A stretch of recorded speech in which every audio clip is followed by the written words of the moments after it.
It's hard to breathe, but that's alright. Hush.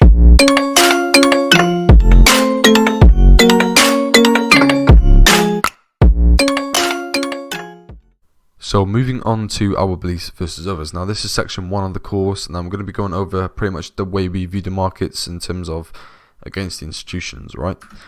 So there is a visual representation. As you can see, we've got the big fish, which is the banks, hedge funds, pension funds, mutual funds, etc. Right? These are the big players who have the most money, the most liquidity, and the more power over the market.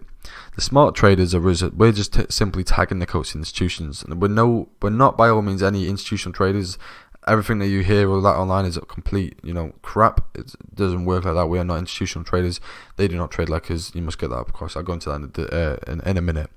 But you must understand that the amateur traders, the ones in front of the institutions, and the institutions are going to keep eating them up. And amateur traders, for example, you're buying from support, you're selling from resistance, and then what happens is you get stopped out, and then the trade goes in your favor, right? And what happens is that is just when it comes to smart money traders, we know that that's going to happen. We pretty much manipulation experts, I suppose you could call us, but we're not, obviously. I don't like calling us any experts, but you get the idea. We understand manipulation, we understand liquidity, and we understand the institutional order flow. All right, but smart money traders, the visual representation is just simply tagging the coats of the institutions, following the big guys. 1.2. So our beliefs pretty much mean. So I've got 5 different points, and I'll explain them now. So number 1 is the market does not produce the money. You take the money from me, and I take the money from you. It is all driven by liquidity. So what I mean by that is simply because when we trade the markets, right, the market doesn't physically produce the money. You take the money from me, and I take the money from you. So for example, if you're entering a sell on your dollar, and I'm entering a buy on your dollar, it's either going to work for one of us. It's going to work for you, or it's going to work for me, right? So if I lose and you win, you took money from me. If you lose and I win, I took money from you, and that's how it works. And remember, the market's all driven by liquidity as well, so just money. Number 2, so the institutions have their own algorithms to trade, but remember these markets are manipulated and not made for us to make money. Now, what I mean by that is simply the institutions, they don't trade order blocks, supply and demand like we do. They trade supply and demand in a different way. They have their own algorithms, right? So they won't sit there and actively trade like we, as retail traders are doing. Because you got to remember that these institutions, they're like 80% of the market, and we're only like 10-15% of the market, and the other percentage is obviously different types of funds. But we're the smallest in the market. We're smaller than hedge funds. We're smaller than everything. All right, we're the smallest fish in the market, smallest fish in the pond, right? So we just pretty much want to follow what they're doing. But the institutions, again, like they have their own algorithm. They just make sure they have geniuses pretty much. They come in, set up the algorithms, and you just monitor them, right? So it's not driven by like a commercial like hedge fund, for example, or like retail traders. It's all algorithms, right?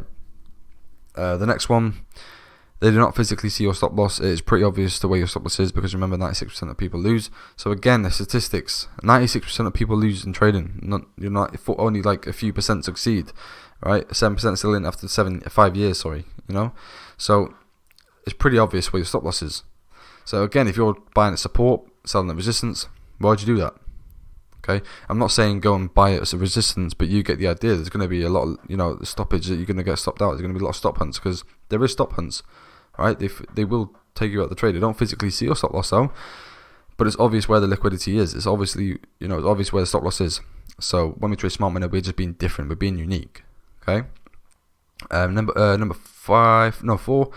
There is patterns that the institutions leave behind on a day-to-day basis, and which we can take advantage of. Therefore, we must ride with the big players. So again, the big players, the institutions, those patterns, that they leave behind, the footprints every single day on a day-to-day basis, right? So, for example, when we see an order block, right, followed by imbalances, we know that they're pumping money into the market. There's a shift in them, that you've seen as a balance, because there's a shift in momentum to the upside. They're going to buy, to sell, to buy again, and then close off their original buy position at break even. I'll go more into that in a different video. Number 5, the market is made for us to have a bias towards one idea, but in reality, the complete opposite happens. Now, make sure you keep note of this 5th one here, especially. Keep note of that one, because we relate back to it in the market structure videos. You'll say that, when we go back to, you hear me mention when I say, when we go back to our beliefs versus others, number 5, right?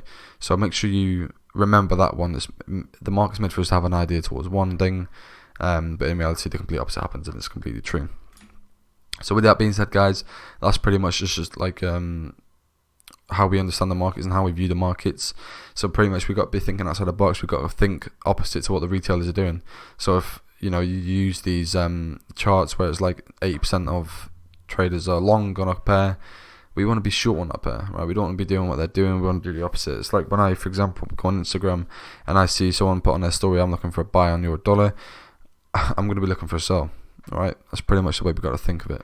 So as always, guys, thank you for watching, and I'll see you on the next one.